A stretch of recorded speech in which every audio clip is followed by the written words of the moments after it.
prendre la parole pour entamer donc une table ronde que j'ai grand plaisir d'animer parce que elle permet de regrouper donc toutes les parties prenantes qui vont intervenir donc dans ce nouveau bébé.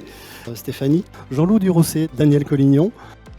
Au niveau du père, aujourd'hui, tu ressens toi cette appétence ou cette envie ou ce mouvement vers les unités de compte d'une part bien sûr, mais également vers les unités de compte de nature immobilière.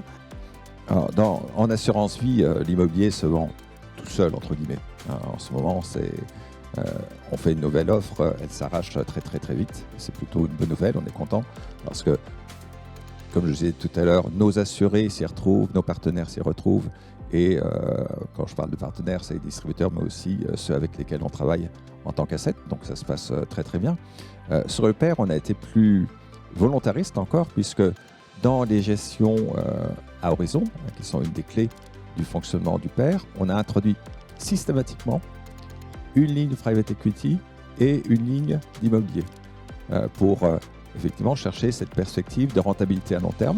Cette architecture, j'allais dire, de trajectoire santé, dont on rappelle que c'est une SC sous forme d'unité de compte uniquement accessible donc, via les contrats d'assurance vie et PER, donc n'est pas accessible en direct. Donc cette architecture entre le private equity et la SCPI, est-ce que c'est quelque chose qui va se mettre en place de façon systématique, automatique et tout de suite ? Alors, peut-être pas de suite et automatique, mais en tout cas, la première chose que je peux vous dire, c'est que Trajectoire détiendra du Pierrevel Santé. Si je ne l'ai pas exposé tout à l'heure, je vais le préciser, c'est que les premiers investissements qu'on va faire dans Trajectoire, ça va être du Pierrevel Santé. C'est le fonds qui est le plus connu et qui n'est pas aujourd'hui accessible à l'assurance vie, donc il va le devenir au travers de Trajectoire. Et puis, dans un deuxième temps, bien évidemment, on va essayer de rentrer au capital de nos exploitants. Vous disiez aussi, quand on avait préparé cette table ronde, que la santé, voilà, c'était un enjeu collectif. Il fallait vraiment que toutes les forces se mobilisent et convergent vers le même objectif. Cet objectif, c'est quoi ? Si on n'a pas compris en 2 ans que la santé était un enjeu collectif, je crois qu'on se trompe. Moi, je pense que les crises, elles seront cycliques mais durables. Ça nous amène, professionnels de santé, à nous réorganiser. C'est-à-dire qu'il va falloir retrouver des structures qui vont être médicales, avec des centres de vaccination, peut-être avec d'autres organisations. Mais c'est aussi un vieillissement de la population qui est remarquable. Hein. Sur les territoires, c'est visible. C'est tout un dispositif qui est en train d'évoluer. Alors, l'économie des territoires, on comprend bien. David, toi, les territoires, ils sont quasiment sans limite puisque ça va au-delà de l'Hexagone. Comme tu l'as dit, on ne s'intéresse pas qu'au territoire national. Aujourd'hui, on a sur Pierrevel Santé à peu près 35% de notre patrimoine qui est en France. Le reste est à l'étranger. Le vieillissement de la population, c'est quelque chose qui est européen, même mondial.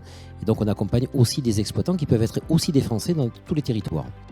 C'est important de transmettre toutes ces informations, de communiquer de façon aussi transparente sur un véhicule tel que Trajectoire Santé.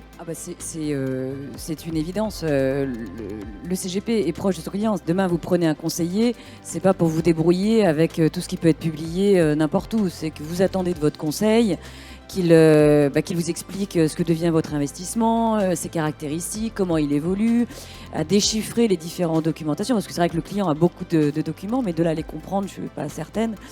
On essaye, tout le monde essaye de les rendre compréhensibles, mais voilà. Un mot pour l'aspect donc provision, réserve de l'assureur quand il travaille avec une SC plutôt qu'une SCPI. Dans le réglementaire, il n'y a pas de vraie différence entre une SC et une SCPI.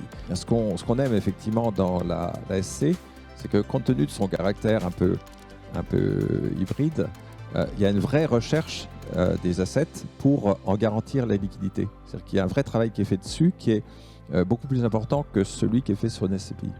Et il y a un dernier point sur lequel je voulais insister, c'est que dans la SC, les assureurs sont seuls, alors que dans la SCPI, ils sont aux côtés d'épargnants individuels.